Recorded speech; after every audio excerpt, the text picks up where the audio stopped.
On this episode of the InsurTech Geek Podcast, talking about the role of technology in redefining insurance access with Jake Tamarkin from Everyday Life Insurance.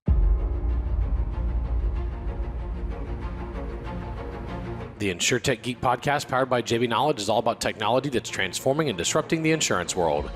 We'll be interviewing guests and doing deep dives into specific tech we see changing the industry. We're taking you on a journey through insurance tech, so enjoy the ride and geek out. And we are back with another episode. How's my brother Rob doing? Good, James, man. How you doing? Man, bacon, 109, no rain. You guys got rain in San Antonio. We didn't get anything. Everything's dead. It's all brown. We live in Arizona. It's a desert, and it's 109 and humid. Dude, I can't figure this out. I know it's like some Saharan dust, heat dome over the Gulf that's doing this, but dang, buddy, it is hot. It is hot. Yeah, it's still. We were told it was supposed to cool off after our rainstorm, and thankfully the lawn got a good soak, and I actually got to go out and mow it this afternoon. But yeah, we're still back we're in the low hundreds, so I guess it cooled off slightly. I don't know, man. It's just bacon outside. Maybe it's a little better up where Jake is. Jake, how are you doing? Welcome to the show. Thanks, James. I'm doing great. Thank you. Yeah, I'm up here in the Boston area. It's definitely cooler, and wetter. I would actually trade some of our water for your temperature. I'd make that trade, having endured 2 floods into my basement in the last 10 days. Wow. Yowza. That's a lot. Yeah, I know. We've been here 6 years and hadn't had any trouble until just the last couple of weeks. Been wild. That's a lot, man. Well, sorry to hear that. I know floods aren't fun. Hopefully you've got a good residential insurance carrier who's going to take care of that for you. Yeah, well, I'm going to go back and check on your podcast episodes that specialize in flood, so I can bulk up here. Exactly. So we're gonna be talking life insurance though today, not flood insurance, right? Yeah. Yep. So we're gonna talk about the morbid business of betting on people's death. Right. Oh, exactly. Sorry. Did I say that? Yeah, that's exactly right. Yeah. That's okay. We're gonna have a good conversation. So let's start, rather than just talking about everyday life insurance. Let's start by talking about you. Jake, you are in the greater Boston area, but you went to Indiana for your MBA. Mm-hmm. Where'd you go to undergrad? Actually, also in the Boston area, Berkeley College of Music, a very popular launch pad for financial services careers. Absolutely, yeah. It's a total connection. Yeah. Total connection. Yeah.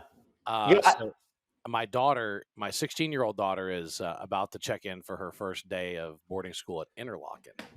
Oh, wow. Which is a major feeder to Berkeley and a bunch of other places. So I'm really excited about that.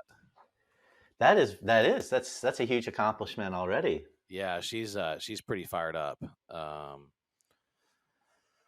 So I love music. Let's just talk about music for a second.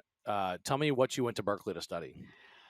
It was a paradoxical major, jazz composition, which is I say it's a paradox or a contradiction because jazz is improvised music. So the idea of composing it is a little bizarre, but it's just composed on the fly. So I love jazz music. I love all kinds of music, truly. But jazz is particularly interesting to me. And and it was an amazing experience to go there and learn among some greats. Berkeley is, Berkeley is an amazing place to go and learn about music.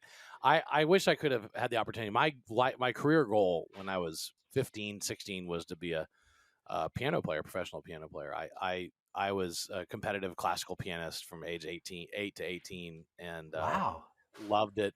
Sang in choir from age 8 to 18, did a cappella, did all kinds of fun things, and then I just found out how much musicians made, and I had a hard pivot into technology. So I'd also been writing code since I was 11. So coding coding and music to me were the same thing. Like sheet music to me is the world's first programming language, and so Yeah. it just looking at sheet music and looking at a set of of course this is back in the early 90s, looking at Pascal code or Fortran or assembly or C, it was kind of all the same thing to me. It was just programming. And of course there's art in both as well. There's creativity in Yep. coding, there's creativity in music. So that's great. Jazz eludes me. Jake, I will say this, like, I did classical, now I do pop. I picked up guitar 3 years ago, and so I do Uh-huh. guitar, piano, and I sing still, and I perform some, and I do dancing. Jazz completely eludes me. So did you ever become like a jazz professional? Like, did you go get paid? Yeah. Yeah. Yeah. But I think the fact that I'm coming to you here today as an insurance executive could tell you a lot about how much money I made as a professional jazz musician. Um, it was a great experience, though. I found I love playing music, um, and I think there are more parallels between the music world and the business world that might appear on the surface. I also think that music really helped me train my brain as a teenager. It was very helpful for me in many, many ways. But one thing that I apply all the time is the power of listening. As a musician, to play in a group, from the outside looking in, you might think that the most important thing is to be a good player, but really the most important thing is to be able to listen to what's going on around you and make sure what you're playing like fits into that. Whether you're a part of a jazz combo or an orchestra, and as someone trying to innovate, a lot of that is about, in our case, we're trying to serve people who we felt weren't well served. And so it's all about listening to them and understanding from their perspective what's going on. Yeah, it's a really interesting parallel. I was jamming at a jam sesh this past weekend with a Nice. friend who's a pro drummer, and so I was playing guitar and singing, and he was drumming, and it took us just a few seconds, maybe 5, 10 seconds of that first song to get in sync, look at each other, to look at body language, because it's all that cueing, right? Like, Yeah. when are you going to stop? When are you going to continue? How are you going to slow down? And what's the drummer doing? And how's he? I mean, it was just so cool because like it took us a few seconds, we synced up, and then it was magic, man. And I play with another guitar player in the summer. I play in a farmer's market on Saturdays and Oh, Wednesdays. wow. And so this other guitar player, he and I will practice, and it just takes us a few seconds, and we sync up.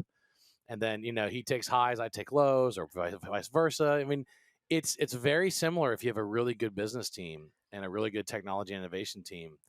That same kind. That's why I like working with people physically, not just Mm, remotely, because I think that sync mm, up's a little harder virtually.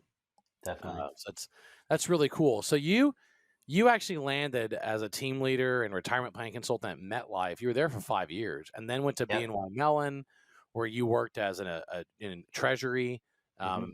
transition services, merger and integration, obviously Hmm. integrating acquisitions for the Yep. bank, and then you became you went to the Death Star of EY. And you were there 7 years as a consultant with EY, Yeah. and then you jump into Forrester's Financial. So I mean, you have a Yeah. long, really storied career in financial services, and then in consulting for financial services, Yeah. transaction advisory services. I mean, you've done your time in financial services to a level that you have a great deal of understanding. But I don't see any stops per se in life insurance. So walk me through what was the steps that took you through a lot of financial services and transaction advisory services and Hmm. strategy and innovation at Forrester's Financial Yeah. into the last 4 years, almost 5 years as Yeah. CEO of Everyday Life Insurance. Yeah. Oh, great. Good question. You're right that a lot of my career was, I would say a lot of it was, until EY, was kind of adjacent to life insurance, but not necessarily directly in it. Like MetLife is obviously a big life insurer, but I was there in their retirement plan business. And then I went over to BNY Mellon, where our clients were insurance companies and pension funds and banks and other financial institutions. So I started getting a little bit of an appreciation for what it is to operate an insurance company when I was at BNY Mellon and they were my clients. But then when I moved over to EY, transaction advisory services is kind of a fancy way of talking about M&A consulting, basically.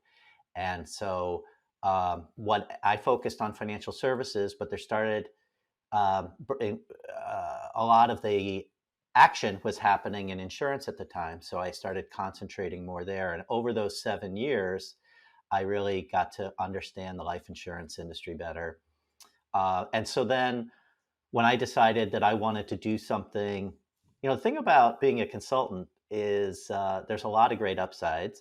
But one of the things that ultimately proved frustrating for me is that you can't really own things for very long, No, no, you're a ship passing in the night, man. Yeah, right. So I got to work on some big things that were in the newspaper or whatever, and that's really cool.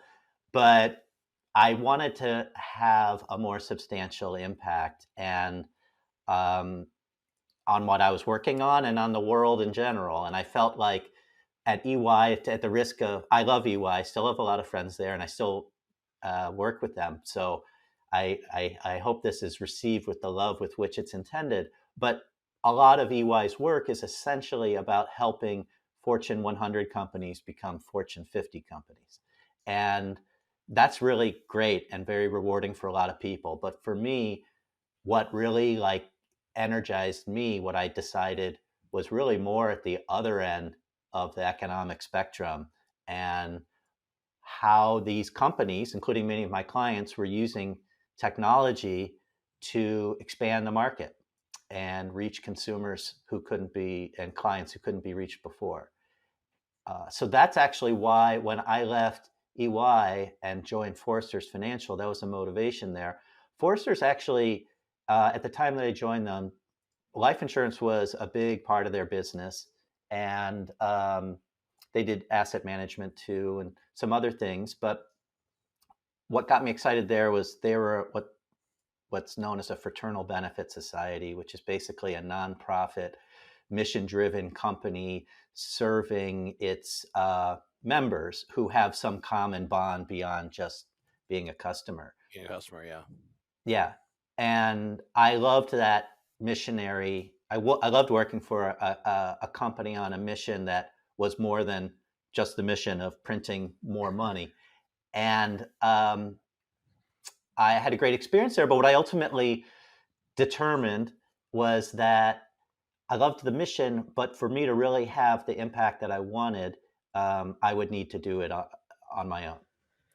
So it was still life insurance, and it was still kind of mission driven, but working in a big organization with a lot of incumbent stakeholders and relationships, it's a little hard to move your agenda, right? But I just it was actually during my experience there that I, trying to buy life insurance for myself, that I uncovered or discovered for myself how difficult it is and some of the factors that prevent consumers from getting coverage and why there's a large and growing coverage gap in the US. So I got excited about the idea of pursuing that, but from my own perch. It makes sense. So tell us about everyday life. Tell us about the company. Yeah. Well, so once I had that realization and left Forrester's, I had moved to the Boston area, which has an amazing startup community. But, as you mentioned, storied financial services and insurance career, but not a lot of startups in my background. So I immediately started networking into the startup community and seeking advice about what to do. This is 2018. And almost universally, I was told, you need to you're a business guy. For you to be taken seriously in the startup world, you need a technical co-founder, a co-founder with you who has a technical background and can write code. And so to take your crazy ideas and make them real. So I immediately focused on that, developed a bunch of relationships, struck up a great friendship with an amazing technologist and entrepreneur who was in the middle of, actually, she had gone back to MIT to get her MBA at the time. Her name's Dipali Trivedi, and she had a long background in, from a technical perspective, solving similar challenges and as an entrepreneur too. So there was a very complementary skill set there. And so we immediately started working on sketching out concepts and haven't looked back. That's amazing. And what makes everyday life different? Like, what's the thesis around the Yeah. Well, the way we describe it is that we're building the premier life insurance platform for everyday people. And if I can break that down for a second, I think to understand the value that we create, uniquely for our customers, it's helpful to understand what's going on in the life insurance industry today. So if you'll give me a second if you'll allow me to give you a little context on what we saw and what our thesis is that we developed and how we're acting on it.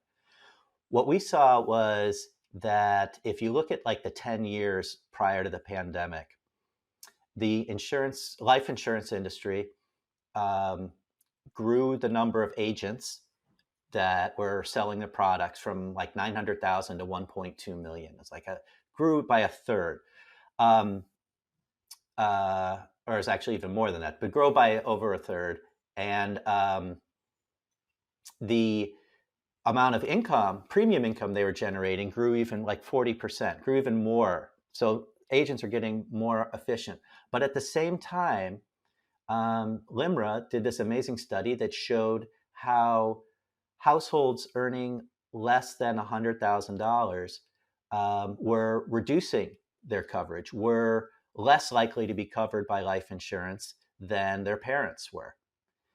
And I thought that was wild, that this $1 trillion industry could be growing so fast and at the same time be shedding this core segments that had really powered the industry for so long. And I thought, wow, this is wild. This is turning into like a luxury good, life insurance, turning into a luxury good. And I felt like that was just wrong. And when we looked closer at why this is happening, why, sub $100,000 households were less likely to own life insurance than it used to be, we saw a lot of things. But the first thing I'd mention is that when you think of sub $100,000 households, that's 85 million households. This is 2/3 of our economy is effectively shut out of the life insurance market in a way that they weren't in the past, which completely blew my mind. Peeling away, it's like any other hard problem to solve. There's a lot of challenges and causes to it. So just a few that I'd mention are that a lot of these people historically were dependent on their employer for life insurance benefits, and employers' benefits budgets have been getting consumed by health insurance. And employers have been offering fewer benefits generally as people move to the gig economy, which disproportionately affects moderate income families. So that's one thing. The other thing is agents, I talked to a lot of traditional agents and they would tell me it's just not profitable. It takes me so much work to sell a policy, and it's basically the same amount of work, whether it's $100,000 of coverage or $1 million worth of coverage. I lose money selling small policies. So agents are understandably focused upmarket for that reason. Another factor that took agents out of the middle market also were changes in health insurance and the development of Medicare Advantage plans and other kinds of health insurance that are much easier to sell. Like signing up someone for Medicare Advantage, you're signing them up for a zero premium, a free product, right? So people love that. That's a much easier sell. And from a regulatory perspective, you can't cross-sell life insurance and health insurance in the same transaction. So the few agents that were left in the middle market many of them pivoted into health insurance. And then the final other factor is really an accidental byproduct, we feel, of the modernization of the life insurance industry and underwriting in particular. But as the industry moves away from taking 3 months to underwrite a policy and having to talk to all of your doctors and look at and make you take a medical exam. And as the industry looks to replace that with big data, basically, they are, I think, unintended consequences into some of those algorithms. Like, for example, 20 years ago, no one cared. I shouldn't say no one cared. Credit score was not, and credit history was not a huge driver of life insurance underwriting. Now it is. And it's not so much that that's a great predictor of mortality risk. It's actually probably more a predictor of affluence, but it's more that it's readily available. And there's some connection, there is some connection, and you can get it for like every applicant in like 2 seconds. So now something like 96% of all applications involve some kind of credit score. And that has the effect of shutting people out. So anyway, that's just one example, but underwriting has gotten, I would say, inadvertently more discriminatory. I think also underwriters are getting better probably at being selective on their risks that they take. And it could be that for some, they feel like this isn't as attractive a market. But anyway, for all of these reasons, from the distribution side to the product side, these people were not getting access. And I felt like that was an area where we can make a difference. So that was kind of the basic problem that we sought to address. I know this is a bit long-winded, but this is a complicated problem, and that's why we had to study it so carefully. And I think this context is useful. The next part of this is, okay, so traditional distribution is not going to solve this, is how we felt, because traditional distribution had grown tremendously, right? But during that time period, as I was describing, but yet the coverage gap for these people was still increasing.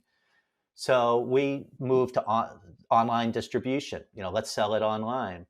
And we had the benefit of not being the very first people to think of that. So we had a lot we could learn from other people who have tried. And when we did that, we saw a couple of models in the market that were working for online distribution, but they tended to have high acquisition costs that forced the providers up market. And we saw an opportunity to kind of take a hybrid of the two main models out there and use them, combine them in order to serve everyday people in a more effective way, and Awesome. haven't looked back. Awesome. Rob, what you got?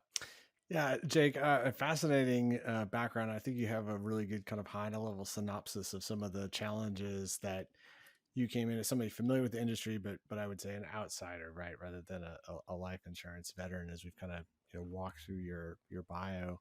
So, right. Tell me a little bit more about the place that technology be. So you talked about distribution in particular, right? Agents. You talked about the challenge of direct to consumer. We've seen more direct to consumer and things like personal lines, and we've definitely seen the use of technology among, say, small commercial for the exact same reasons that you described, where agents, right, it takes just as much time and effort, or not just as much time and effort, but the proportionately, right, to get a large size account versus a small account. So technology has been looking, or people have been coming up with various ways to leverage technology to kind of fill that gap and to kind of make it more efficient, because the vast majority of businesses, of course, as we know, are small commercial, similar to those households with $1,000 Right. or less faucet. So yeah, maybe you can just expand a little bit more on how do you bridge the agent versus direct to consumer, and the role of technology as you've seen it and evolved over time. Yeah, thanks. That's a great question. Well, given the problems that I outlined for you, what we also determined in crafting a solution, and was that we have to figure out a way to lower the cost to serve, so that someone can get a policy, so that it costs us less to deliver them a policy than it took the traditional agent that couldn't serve that person profitably. So that's our basic goals: lower the cost to serve. And we felt like requiring human agents to be involved in it was a huge cost and a point of friction if it means that you're going to have to take a web shopper and force them into a phone call. So we really wanted to make sure we could deliver um, a self-service experience that didn't require a lot of human interaction. We do make it available to people if they need it, but 98% of our sales involve no human interaction. And so that was one thing. The other thing, what we realized is part of the reason why, from the consumer perspective, one of the things that makes it hard to buy life insurance without an agent is that there are literally thousands of products available in the US, and they all have their complexities, but also they have their nuances and underwriting criteria, and it's very, very hard from the outside looking in to figure out what your best bet is. And we saw that the available resources online could give you a bunch of quotes maybe, but they were very superficial. And so, like what happened to me when I used one of those to buy my insurance is that the final price and the quoted price were very different. And that was not a fun experience. But I was so far down the road with that insurance company and that transaction that I just finished it. It would have been so much better if the upfront analysis had told me, hey, dude, I think it might look cheaper, but if you actually apply for this, it's going to end up being more expensive. And that would have saved me a lot of time and money and hassle. So we felt like the area where we could make, understanding that there's no one size fits all life insurance product out there. We thought that the function that agents do of matching people with products is incredibly valuable. We wanted to just find a cheaper way to deliver that service to people. So we built a recommendation engine and trained it on hundreds of thousands of cases to figure out what's the most efficient set of questions we can ask someone to give them a greater than 90% likelihood that they're going to get approved for whatever we recommend and at the quoted price. And so, we've used some machine learning and a lot of other tools to help us figure that out. But it's as much of a design and human psychology challenge as it is a pure technology challenge. And I think my co-founder Dipali would tell you that too. But basically, you could, if you really want to simplify it, we built a robot to replace what an agent does in terms of that function. Now, so that's where the main role of technology comes in. There's also a lot of, you often hear that expression, and doubters of direct sales or self-service sales will say things like, well, life insurance is sold, it's not bought, and so self-service doesn't solve that kind of challenge, whether you call it the last mile challenge or whatever you want to call it, of actually getting consumers to the table. And so another place where technology plays a big role for us is in our marketing, where we use it to basically help us identify great prospects and develop relationships with them and build a trusting relationship with them to where when they're ready, they want to do business with us. That's excellent. So, I wonder sometimes about sayings like that, life insurance is sold and not bought. I just wonder if that's people who haven't tried enough ways of getting people to buy it. Well, what a fantastic excuse, right? To say, I know it's a convenient saying and it's a fantastic excuse, but I'm just not sure it's necessarily actually true. Well, I have to say, one of our investors who's also been a mentor and is himself an insurance company CEO, told me that he thinks you can kind of put consumers into three buckets of like Do it for me, help me do it, or I'll do it on my own. And I think you could say that life insurance is sold probably for the do it for me or help me people. That definitely, there's probably a good amount of truth to that, but not everyone fits into that. I know me personally, I would rather gouge my eyes out than drive down to my insurance agent's office and hang out for an afternoon. Okay. So and that's not because of insurance. That's just true in general. I'm very much a DIY, do it yourself type. No, you just So really don't like your agent. That's what it no. And so I just feel like the question is just how big is that segment? That's the way I look at it. And what we're finding, I also think that belief, life insurance is sold, it's not bought, is kind of it's the kind of assumption I like to challenge, because sometimes it's used to cover up. It's an excuse for not challenging ourselves, kind of, which I think you implied, James. But also, it does not sound reasonable to me that this product that's been around for hundreds of years and is owned by like half of our population or more requires a kind of basic education that a lot of industry decision makers seem to feel when they do things like Life Insurance Awareness Month, for example. Is something the industry sponsors every year. And my feeling is, dude, the problem isn't that no one is aware of life insurance. That's not the problem. In fact, I think the fact that you think that's the problem is part of the problem, in that, to me, it's the opportunity I saw is, hey, these people don't respect their customers in a sense. They think their customers are uneducated. We can differentiate by assuming the opposite.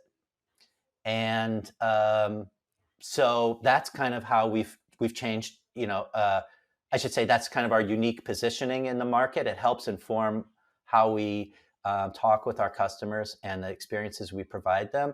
But also, I just think that when people make decisions about their customers, like they lack education in what we offer, you're closing yourself off. You're putting blinders on and you're closing yourself off to other possibilities. And those other possibilities don't have to be $1 trillion markets for us to be $1 billion company. So maybe there's some people where life insurance is sold, but I bet it's fewer than the industry might otherwise think, because of these overly simplistic assumptions they make. Excellent commentary. Overly simplistic assumptions are at fault for all kinds of things. Well, also, I'm gonna stay on my soapbox for another second. And to be sure, we work with a lot of insurance companies. I love them, and I'm not trying to put them down, but I am frustrated, honestly, that this problem even exists in our society. And I think anytime you find yourself questioning the education or intelligence or wherewithal of your customers, I think you disqualify yourself from being worthy of them, in the sense that, are you sure that the customer's too dumb to buy your product, or maybe you're too dumb to sell it to them? Because any business that blames people for not buying their product is not long for this world. So, right, in any other context, if you said, I built this awesome thing, if you heard some other entrepreneur, I built this amazing thing, but people were too dumb to use it, do you really think that guy's such an amazing entrepreneur? You know what I mean? Yeah. So I that vibe, to the extent that it exists in our industry, whenever I hear it, I get a little frustrated, and that's really our fundamental hypothesis, is that that's not true. And I feel like the market has rewarded us for that. Yeah, absolutely. Rob, closing question or comments? Yeah, Jake, I'd be remiss if I didn't let you go by asking you, you've kind of said that there's an unfair advantage that the decision makers who are students of macroeconomics have had over the past few years and what Yeah. it means going forward. So I'm kind of curious, maybe you can expand on that quickly for our audience. Oh yeah. Thank you. It's been, we all have been going through this inflation and wondering what does it all mean. And I just see a lot of companies making the opposite decisions based on it. We've been able to benefit greatly from it. For example, marketers pulling back. This whole idea of there being a recession, that the inflation was causing a drop in demand, for example, and that was wrong. Inflation was coming from too much demand. So marketers were reducing their budgets, which meant that we could advertise for a lot less, and we had no problem scooping up customers. The other thing is, if you looked more closely at that, you were seeing like the people were freaking out because they're like, oh man, there's layoffs in San Francisco, right? But at the same time that there are these big headline tech layoffs, if you actually looked at the real data, you would realize those were very few employees, a lot of headlines, very few people in our labor market. And moreover, the lower end of our labor market, where we specialize, has been growing their income even faster than inflation. So if you're interested in marketing to the bottom 2/3 of our economy, the last year has been a great time to be doing that. But so many marketers misunderstood the macro trends that they were actually doing the opposite. The last thing I'm going to say on this is that if you think about it for a second, 90-something% of the people in the workforce today have their entire working career was in basically a deflationary environment, in the sense that interest rates were basically heading down for their entire career. No one around you has any idea of what it means to be in a rising rate environment. And that, if you can get ahead of that and understand that and what the implications are to your customers and your business partners and to your business model, you have an unfair advantage, because no one seems to really understand it or have the experience with it. Interesting commentary. That's my little piece of advice. I mean, just a little more example.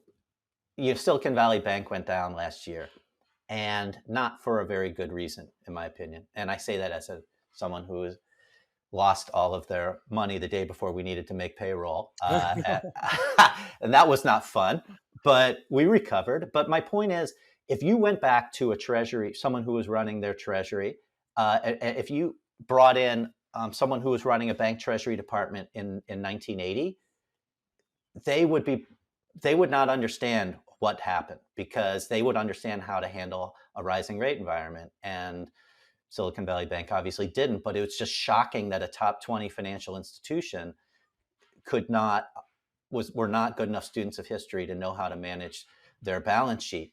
And so my point is, it just emphasizes how broad this ignorance is, and why I think it's so advantageous for business people to get smart on macro. Excellent.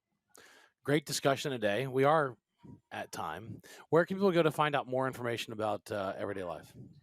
EverydayLifeInsurance.com. It's as easy as that. Nice. As always, Rob, thanks for joining today. Absolutely. It was a pleasure, James. Great to be with you. And thanks, Jake, for joining us. Thank you both. It's been a lot of fun. And out there in listener land, thanks as always for joining us for another great episode, Geeking Out with Jake Tamarkin from Everyday Life Insurance. It's been another episode of the InsurTech Geek Podcast. We'll talk to you next time. The InsurTech Geek Podcast, powered by JB Knowledge, jbknowledge.com. It's all about technology that's transforming and disrupting the insurance world. I've been your host, James Benham. That's jamesbenham.com, with co-host Rob Galbraith at endofinsurance.com. And thank you for joining us today. Look forward to talking with you soon.